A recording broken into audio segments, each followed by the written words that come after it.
Alaikum, first year morning and evening. This is our lecture number 18 about the miscellaneous physico-chemical processes in pharmacy. We are, um, this is our lecture plan and our course plan. We have completed rheology, extraction, and now this is physicochemical processes. We have covered precipitation, crystallization, distillation, and now the miscellaneous processes. हम इसको discuss करेंगे आपके साथ आज के lecture में. Before starting our lecture हम आज का लेक्चर शुरू कर रहे हैं अल्लाह ताला के बाबरकत नाम के साथ.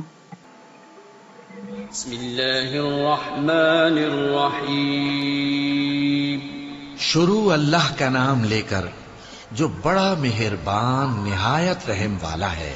लोगों, तुमको ज्यादा से ज्यादा माल समेटने की ख्वाहिश ने गफलत में डाले रखा, यहां तक कि तुमने कब्रें जा देखी. देखो तुम्हें अनकरीब मालूम हो जाएगा. फिर देखो तुम्हें अनकरीब मालूम हो जाएगा. देखो अगर तुम जानते यानी यकीनी इल्म रखते तो गफलत में ना पड़ते.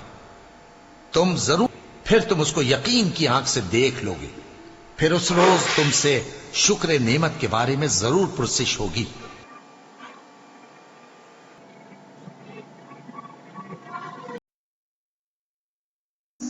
फिजिको-केमिकल प्रोसेसेस को हम कैटेगराइज कर लेते हैं. वो तमाम प्रोसेसेस जो कि हीट प्रोसेसेस हैं. हीट प्रोसेसेस क्या है? द इम्पोर्टेंट हीट प्रोसेसेस जो कि यूज होते हैं in pharmaceutical manufacturing are discussed as under. Number 1 evaporation, number 2 sublimation, number 3 excitation, number 4 desiccation, number 5 fusion, number 6 calcination, number 7 ignition. Distillation हम अलग से डिस्कस कर रहे हैं. 9 the freeze drying. तो हम वन बाय वन पहले हीट प्रोसेसेस को आपके साथ डिस्कस कर रहे हैं. एवापोरेशन आप इसको अर्लियर क्लासेस में भी पढ़ के आए हैं. एवापोरेशन किसी भी लिक्विड में with the help of applying heat हम उसको बॉईल करें और उसमें से जो मौजूद सॉल्वेंट है उसको एवापोरेट कर दें. तो theoretically evaporation means the free escape of vapors from the surface of the liquid. अब वो below its boiling point यानी कि उसके बॉयल होने से पहले ही क्या होता है कि वेपर्स बनना शुरू हो जाते हैं और वो escape होते हैं सरफेस से उस लिक्विड के.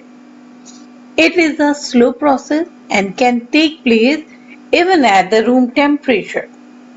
ऐसा ही होता है. हम एवापोरेशन करना चाह रहे हैं लाइक हम कोई गाढ़ा महलूल बनाना चाह रहे हैं शुगर का. ठीक है. अब हमने उसे पानी में डिसॉल्व किया है और अब हम चाह रहे हैं कि उसमें से जो लिक्विड है वो जो वाटर है वो एवापोरेट हो जाए और उसमें शुगर की क्वांटिटी बढ़ जाए. हम उसके एवापोरेट करेंगे. ठीक है. उसके बॉइलिंग पॉइंट आने से पहले पहले उसमें वेपर जनरेट होने शुरू हो जाएंगे और वो वेपर जो हैं ऊपर उठेंगे. ठीक है.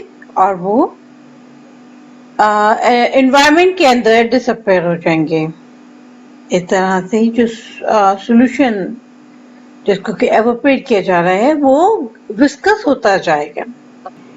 और आपने तो देखा है होता यही है कि लिक्विड जो है वो बॉयल होना शुरू हो रहा होता है और उसमें से बबल बन के वो जो लिक्विड है वो एवापोरेट होना शुरू हो जाते हैं. अच्छा, जैसे कि मैंने आपको बताया कि होता क्या है कि हम जिस भी सॉल्यूशन में से उसका मौजूद सॉल्वेंट को एवापोरेट कराना चाह रहे होते हैं तो वो अमूमन उसकी जो बॉइलिंग पॉइंट है उसके ऊपर आके उसमें वेपर बनने शुरू होते हैं जब हम हीट प्रोवाइड करते हैं.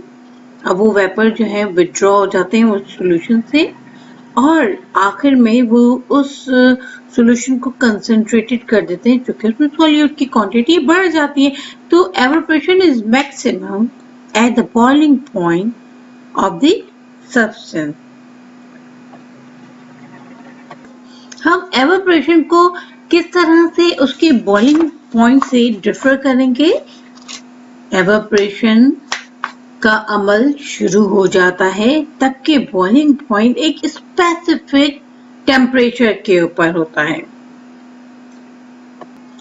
तब के एवापोरेशन का अमल जैसे ही आप उसको हीट प्रोवाइड कर रहे हैं वो एक सर्टेन टेम्परेचर पे जाके वो स्टार्ट हो जाएगा। मगर बॉइलिंग हर सब सॉल्यूशन का एक स्पेसिफिक आप कहोगे टेम्परेचर के ऊपर एट ए गिवन प्रेशर वो फिक्स होता है।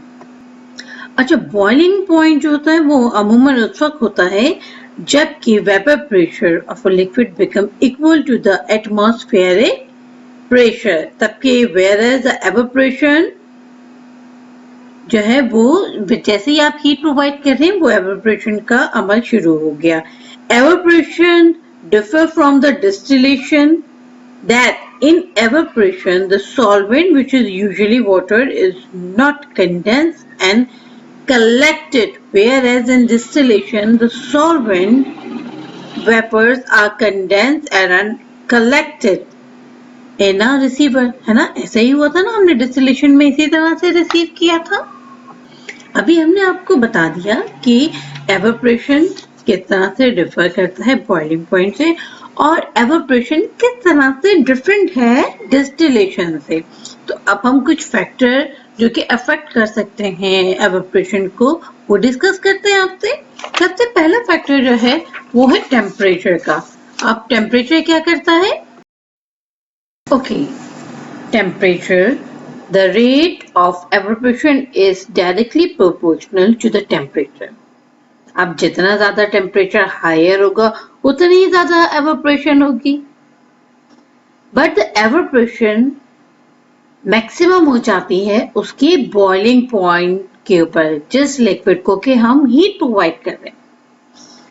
अब हमें इस चीज को मद्देनजर रखनी पड़ेगी कि वो सॉल्वेंट जिसमें कि हमारा एपीआई मौजूद है वो थर्मोस्टेबल है, तो हम उसको एवापोरेट एट हायर टेम्परेचर कर सकते हैं।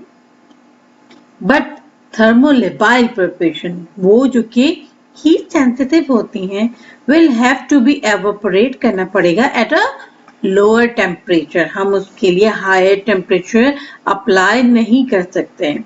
अब जैसे कि many substances like glycosides, alkaloids, hormones, enzyme and antibiotic,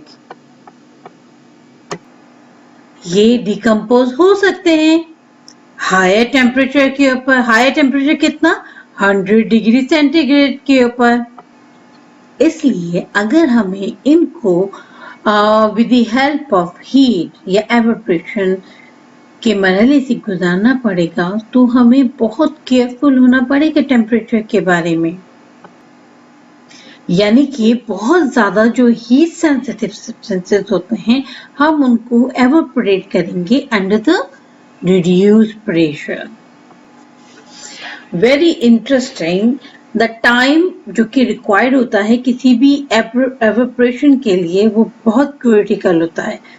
बड़ी एक इंटरेस्टिंग सी बात आपसे शेयर की जाए, जो अगर हम एक्सपोज करेंगे किसी भी सब्सटेंस को जो कि हाई टेम्परेचर के ऊपर हम उसके एवापोरेट कर रहे हैं मगर हम छोटे टाइम के लिए, शॉर्ट पीरियड के लिए उसको एक्सपोज कर रहे हैं, वो लेस डिस्ट्रक्टिव होगा किसके मुकाबले में कि हम लोअर टेम्परेचर के ऊपर with the exposure for a longer period, हम कम टेम्परेचर के ऊपर को ज्यादा देर के लिए अगर हीट कर रहे हैं तो वो ज्यादा डिस्ट्रक्टिव होगा एज कंपेयर टू कि हम हायर टेम्परेचर यूज कर रहे हैं मगर ड्यूरेशन कम हो। इसलिए हमारी कोशिश ये होती है कि where there we are using the process of evaporation, we should carry it out for short period at lower temperature, ठीक है, हमें हाई टेम्परेचर भी अवॉइड करना है और उसकी लॉन्ग हीट जर्नी भी अवॉइड करनी है। तो हम यूज करेंगे short time at lower temperature, ताकि कोई डिकम्पोजिशन, डिस्ट्रक्शन उस कंपाउंड में ना हो। स्टूडेंट, यहाँ पर ये बात समझना जरूरी है कि कुछ ड्रग्स जो होती हैं वो डिकम्पोज हो जाती हैं बहुत आसानी के साथ, जबकि वहाँ पे मॉइस्चर का एलिमेंट मौजूद हो। तो specially at the raise temperature, जबकि टेम्परेचर भी बहुत ज़्यादा बढ़ा हुआ हो, जैसे कि हम कहें कि कुछ ड्रग्स जो कि बहुत गर्म इलाकों में, फार्मेसी में अगर उनको कंट्रोल टेम्परेचर प्रोवाइड नहीं किया जा रहा था तो उनके डिग्रेडेशन के चांसेस बढ़ जाते हैं। तो similarly hydrolysis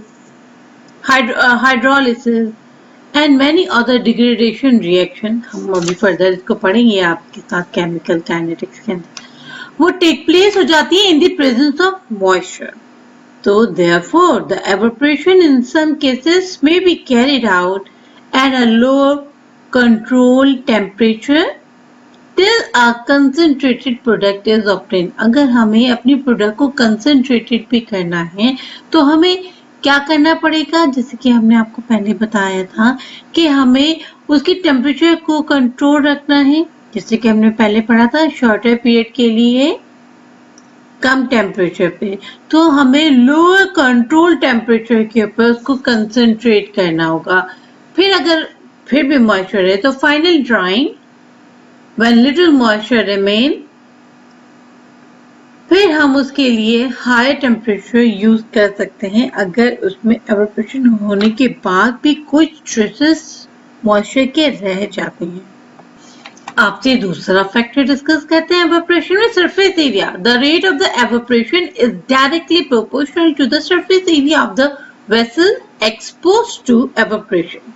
Greater the surface exposed to evaporation, higher will be the rate of evaporation. सही है, अगर आपने किसी सॉल्यूशन को evaporate करना है, आपने एक छोटा साइज का डायमीटर का आप समझ लें कि बर्तन लिया हो, वेसल लिया हो, और एक आपने बड़े साइज का वेसल लिया हो, तो यकीनन एवपोरेशन जो लार्जर वेसल है डायमीटर वाला उसमें ज्यादा होगा।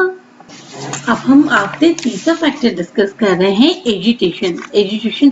अब उस महलूल को जिसको कि हम एवपोरेट कर रहे हैं, अब ड्यूरिंग एवपोरेशन हमें क्या करना है, the upper layer of the liquid to be evaporated has a tendency to form a scum और a layer which lower the rate of evaporation. आपने देखा होगा ना, जब कभी कभार आप चाय पी रहे होते हैं और चाय के ऊपर एक लेयर आ जाती है, तो वो क्या करती है, उसको एवोपरेट होने से बचा रही है। तो जो नीचे की जो चाय कप में मौजूद है वो बहुत गर्म होगी। तो आप इस चीज को बिल्कुल एज इट इज ले जाएं उस प्रोसेस के ऊपर कि जिसके के अंदर हम अपने उस सॉल्यूशन को एवोपरेट कर रहे हैं और उसके ऊपर एक लेयर बन जा रही है। वो लेयर बन जाने से नीचे के जो सॉल्यूशन है उसमें हीट बढ़ रही है। हीट बढ़ने से अल्टीमेटली चांसेस होते हैं कि वो जो नीचे जो हमारी सॉल्यूशन में हमारा ड्रग मौजूद है वो डिकम्पोज हो जाए, है ना, अमूमन ऐसा हो रहा होता है। तो हमें फिर वहां पे अवॉइड करना है, हम उसको एजिटेट करते रहेंगे, ठीक है, एजिटेट करेंगे या स्टर करेंगे सॉल्यूशन को जबकि एवोपरेशन का मरहला हो रहा हो। तो इस तरह से हम प्रिवेंट कर सकते हैं the decomposition of the preparation at the bottom. अब जैसे मैंने आपको बताया, होता क्या है, due to the excessive heat वो उसको डिकम्पोज कर सकती है और हमें बचाना है, प्रिवेंट करना है the settling of the solid at the bottom of the container. तो हमें कंटिन्यूसली एजिटेट करना पड़ेगा उस सॉल्यूशन को जिसको कि हम एवोपरेट कर रहे हैं। अब आपसे फोर्थ फैक्टर डिस्कस हो रहा है, वो है एटमॉस्फेरिक एक्वस वेपर प्रेशर। अब क्या है, अगर एटमॉस्फेरिक एक्वस वेपर प्रेशर और जो मॉइस्चर कंटेंट है in the air are high, तो होगा क्या? The rate of evaporation will be slow. But अगर ऐसा हो कि वो लेस है, क्या लेस है? एक्वस वेपर प्रेशर और मॉइस्चर कंटेंट, तो फिर एवापोरेशन विल बी फास्ट। यानी कि अब हम कह सकते हैं कि rate of evaporation can be increase by free circulation of warm air over the evaporating pan. तो क्या होगा? एवापोरेशन का मरहला तेज हो जाएगा। अब आपसे नंबर 5 फैक्टर डिस्कस कर रहे हैं, वो है atmospheric pressure on the liquid under evaporation. अब एटमॉस्फेरिक प्रेशर का क्या है एवापोरेशन के ऊपर असर? तो the rate of the evaporation is inversely proportional to the atmospheric pressure on the surface of the liquid। अगर एटमॉस्फेरिक प्रेशर उस लिक्विड के ऊपर रिड्यूस होगा, और मतलब इतना रिड्यूस, हाफ रिड्यूस हो जाएगा, then the rate of evaporation will be double. तो due to this reason in many cases the evaporation is done under the reduced pressure, ताकि हम जल्द से जल्द इस एवापोरेशन के मरहले को अंजाम दे सकें और हम producing the vacuum over the surface of the liquid. तो हम क्या करते हैं, जो ये एवापोरेशन का मरहला प्रोसेस जहाँ पर भी हो रहा है वहां पर हम उसकी वैक्यूम प्रोड्यूस कर देते हैं over the surface of the liquid. तो एवापोरेशन का जो रेट है वो बढ़ जाएगा। चले अब हम आपसे 6 फैक्टर डिस्कस कर रहे हैं, वो क्या है? Type of product required. अब कौन सी टाइप की प्रोडक्ट के लिए हम एवापोरेशन यूज कर रहे हैं, उसकी टाइप क्या है? The selection of the method and the apparatus to be used for the evaporation, वो किसके ऊपर इन्हिसार करेगा?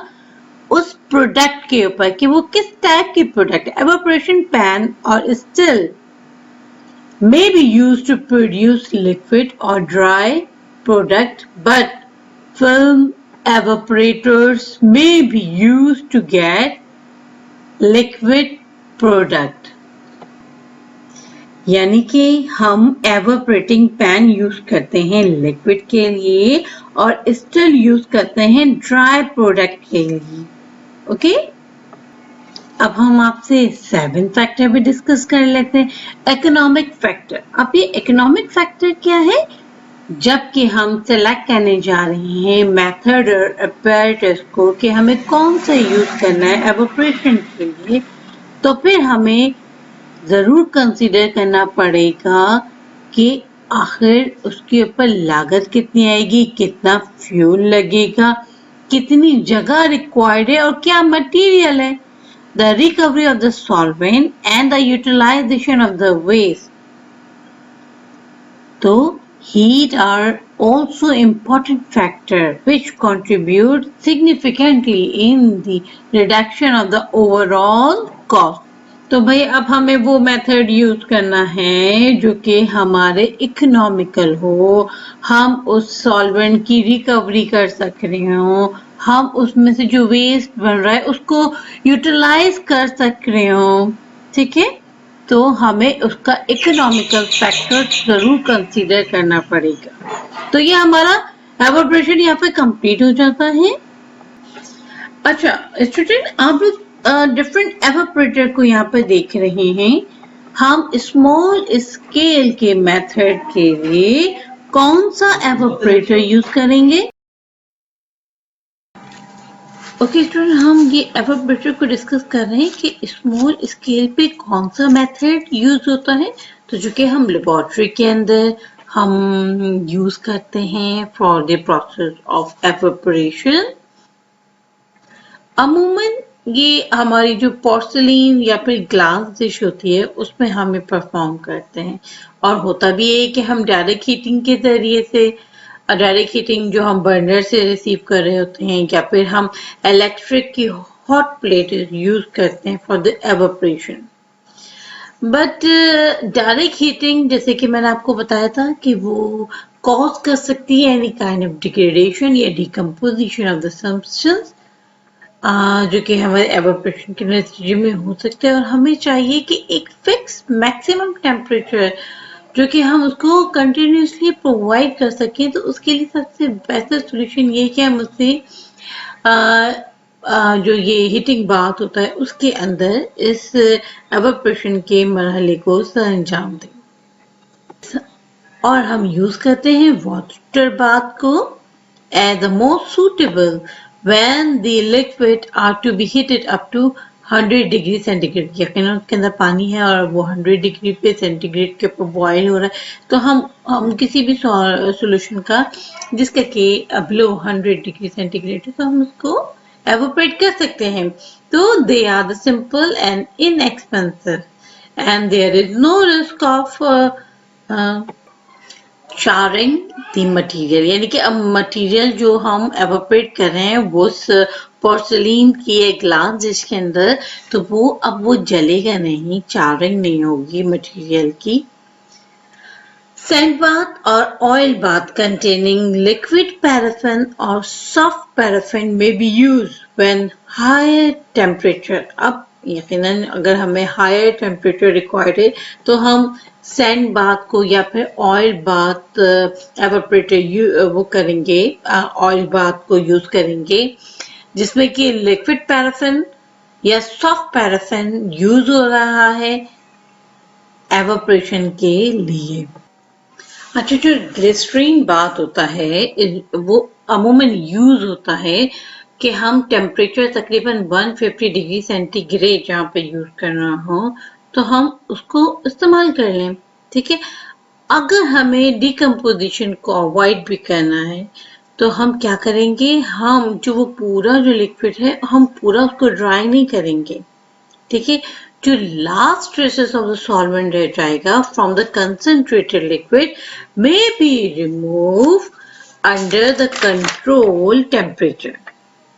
The evaporation of the large quantities of the liquid or solution जो कि heavy costly होते हैं solvent should be carried out by distillation under reduced pressure। ठीक है, यहाँ पर ये हमने आपसे डिस्कस किया है एवापोरेशन को स्मॉल स्केल के लिए।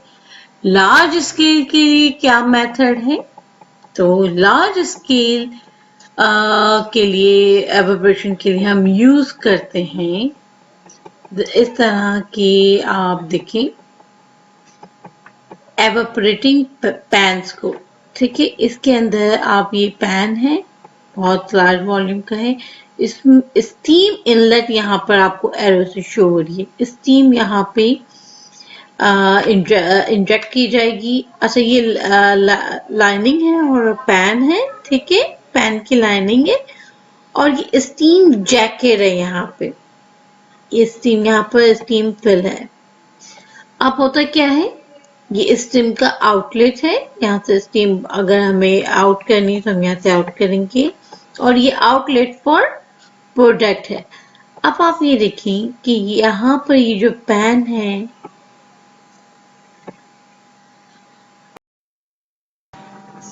अब इस पैन में हीट जो है वो स्टीम के थ्रू इसमें ट्रांसफर हो रही है। तो अमूमन जो मैन्युफैक्चरर स्केल के ऊपर, जैसे कि हम कहें लार्ज स्केल मेथड के अंदर जो लिक्विड एक्सट्रैक्ट होते हैं वो एक्सट्रैक्ट जिनमें के ज्यादा से ज्यादा वाटर हो एज अ मेनस्ट्रम, उनको हम एवापोरेट करेंगे इन ओपन पैन और हम उसको कह रहे हैं एवापोरेटिंग पैन, जैसे कि आप इस पिक्चर में देख रहे हैं। अच्छा, ये अमूमन एक आप देख रहे हैं ना, हेमिस्फेयर है, ये हेमिस्फेयर शेप में है। ठीक है, या फिर शैलो पैन है। अब या तो ये कॉपर के बने होते हैं या स्टेनलेस स्टील के होते हैं, एल्युमिनियम के होते हैं, या फिर ये एनिमल आयरन और अदर्स मेटल्स होते हैं जिनको कि साउंडेड किया जाता है बाया स्टीम जैकेट। ठीक है, वो तमाम मेटल जो कि हीट को बेयर कर सकते हैं। तो स्टीम जैकेट उनकी गिरदन हवा में होती है। Two pants made from the stainless steel and the jacket from the cast iron is the most suitable one. ठीक है, तो हमें भी जैसे कि मैंने बताया ना कि स्टेनलेस स्टील बेयर कर सकता है इस हायर टेम्परेचर को, और जो जैकेट है यकीनन वो किससे बनी हुई है, का आयरन से बनी हुई है, तो वो बहुत ज्यादा सूटेबल है। अब हमें प्रिवेंट करना है रस्टिंग ऑफ द पैन को। The iron is enamel on the inner surface. The जो hemisphere shape is the most suitable because it affords the best surface volume ratio for heating. यकीनन ये आप ज्यादा से ज्यादा सरफेस एरिया प्रोवाइड करेंगे ना एवापोरेशन के लिए। हमने पढ़ा था ना एवापोरेशन के लिए सरफेस एरिया का ज्यादा से ज्यादा होना ज्यादा जरूरी है। तो this pan may be fixed और made to tilt to move the product. अच्छा, ये हो भी सकता है कि फिक्स हो और ये हो भी सकता है कि उसको हम टिल्ट करके सॉल्वेंट को पोर कर सकें। अच्छा, सबसे कन्वीनियंट जो मेथड है कि हम इस पैन में जिसमें कि हम एवापोरेशन का अमल से अंजाम दे रहे हैं, अब जब वो कंसंट्रेटेड सॉल्यूशन बचा है तो हम उसको किस तरह से एम्प्टी करें।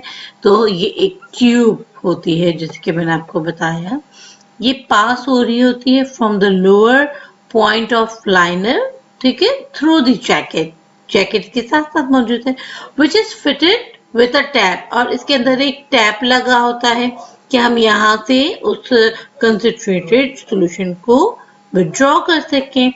The evaporated liquid from the pan, and जबकि वो एवापोरेशन का अमल मुकम्मल हो जाता है तो इस टैप को ओपन करके उसको कंसंट्रेटेड सॉल्वेंट को यहाँ से ड्रेन कर लिया जाता है।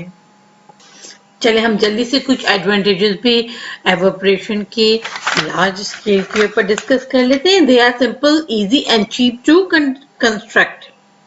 ठीक है, ये एक आसान और सस्ता तरीन मेथड है एवापोरेशन के लिए। They are easy to use and clean, और यकीनन हम ये इजी भी है इस्तेमाल करने में और आसानी से साफ भी हो जाता है। Stirring of the evaporating liquid can be done easily. हम स्टरिंग जो कि एक फैक्टर है वो भी आसानी इसमें से अंजाम दे सकते हैं। यकीनन कुछ एडवांटेजेस हैं तो लामाला कुछ डिसएडवांटेजेस भी होंगे। वो क्या है? अब इसके अंदर होता है कि whole of the liquid is heated all the time which may be lead to decomposition of the component. अब जब वो पूरा ही महलूल एवापोरेशन के मरहले से गुजरा तो हो सकता है कि कोई कंपोनेंट उसके अंदर हीट लेवाइल हो, तो फिर वो डिकम्पोज होने के चांसेस बढ़ जाते हैं। दूसरा disadvantage, on the evaporating surface scum is rapidly form which decrease evaporation. हमने डिस्कस किया था एवापोरेशन के उसमें कि ऊपर एक लेयर बन जाती है जो कि क्या करती है, एवापोरेशन के अमल को रोकती है, और नीचे वाला जो सॉल्वेंट है वो बहुत हीट अप हो रहा होता है। तो होता क्या है, सॉलिड में be deposited in the eight the bottom which make the stirring necessary. फिर हमें जरूरी होता है कि हम स्टर करें। तो जैसे कि आपने आप खीर बना रहे हैं और खीर बनाते ऊपर एक लेयर से डिपॉजिट हो जाती है, तो वो नीचे जो है वो जो बॉटम वेसल की जो बॉटम में जो आपके ना वो जमना शुरू हो जाती है, वहाँ पे सॉलिड डिकम्पोजिशन मतलब डिपॉजिशन स्टार्ट हो जाती है। तो इसको अवॉइड करने के लिए हमें कंटिन्यूस उसको स्टरिंग करते रहना है। Number third disadvantage, this pan can only be used for the evaporating aqueous and thermostable liquid extract। ठीक है ना, अभी जो हमें एक्सट्रैक्ट मिला है डिस्टिलेशन के प्रोसेस के नतीजे में, तो को एवापोरेशन से सिर्फ वो गुजरेंगे जो कि एक्वस होंगे और थर्मोस्टेबल होंगे। They cannot be used for the evaporating extract containing organic solvent like alcohol। आपने अल्कोहल कंटेनिंग एक्सट्रैक्ट को नहीं एवापोरेट करना है, क्या होगा, आग लग जाएगी। तो हम ऑर्गेनिक सॉल्वेंट जैसे कि अल्कोहल जिसमें हो उसको एक्सट्रैक्ट को हम एवापोरेट नहीं करेंगे। Number 4 disadvantage, the room in which the evaporating pan are used For evaporating, the liquid must be fitted with efficient exhaust fan. Otherwise, the room will be filled with dense fog of condensed vapor, and water will start falling from the roof and along the side of the wall. ऐसा ही होता है जब बहुत ज्यादा आपसे steam कहीं पे बढ़ रही हो, तो ऐसा ही होता है ना, पूरे रूम में बस जाती है, तो आपको एग्जॉस्ट फैन का सहारा लेना पड़ता है। इन द सिमिलर वे, जहाँ कहीं पे भी एवापोरेशन का मरहला से अंजाम दिया जा रहा है, वहां पर एग्जॉस्ट फैन की नीड होती है, ताकि वो जो कंडेंस वेपर वहां पर जमा हो गए हैं उनको हम एक्सपेल कर सकें। चले भाई, ये तो हम लार्ज स्केल के ऊपर डिस्कस किया हमने एवापोरेटिंग पैन को, जो कि यूजुअली हम यूज करते हैं लिक्विड को एवापोरेट करने के लिए। अब ये जो हमारे पास एवापोरेटिंग स्टिल्स हैं, वो हम यूज करते हैं किसके लिए? आपको बताया था ना मैंने, हम यूज करते हैं एवापोरेटिंग स्टिल को फॉर द ड्राई प्रोडक्ट या फिर लिक्विड के लिए भी। तो चलिए अब हम इसको डिस्कस करते हैं आपके साथ। एवापोरेटिंग स्टिल क्वाइट सिमिलर होते हैं जिस तरह के एवापोरेटिंग पैन्स होते हैं, but it consist of the vessels जो कि बने होते हैं कॉपर से और स्टेनलेस स्टील से, with a cover which is fitted with a water condenser. अब इससे एडिशनल क्या चीज है? वाटर कंडेंसर है, so that the solvent is condense. वो सॉल्वेंट जो कि एवापोरेट होके ऊपर उठ रहा है उसको कंडेंस किया जाता है, कलेक्ट कर लिया जाता है इन अ रिसीवर। ठीक है, at the lower point of the pan, जैसे कि आप इस वाली पिक्चर्स के अंदर आसानी देख सकते हैं कि यहाँ पर वो सॉल्यूशन है जिसको कि एवापोरेट करना है।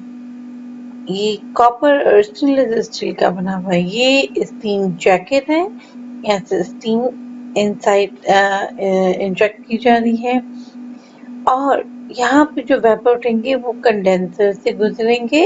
ठीक है, कंडेंसर है और उसको कंडेंस करके यहाँ पे सॉल्वेंट अलग कर ले जाएंगे। अच्छा, यहाँ पे जो कंसंट्रेटेड आखिर में जो सॉल्यूशन बचेगा उसको हम in the form of the product हासिल कर लेंगे।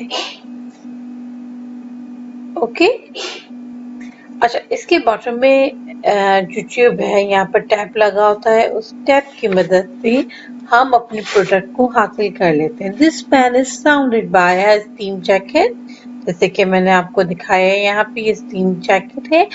फॉर क्लीनिंग द पैन और easy removal of the product, the cover of the vessel may be fitted with a quick release system of clamp। ये आप देखिए यहाँ पे क्लैंप लगे हुए, इसको इजीली हम टिल्ट कर सकते हैं ताकि हम डिकेन कर सकें, अंदर हम तमाम जो सॉल्यूशन जो एडहेयर हो गया है उसको ड्रेन कर सकें बआसानी।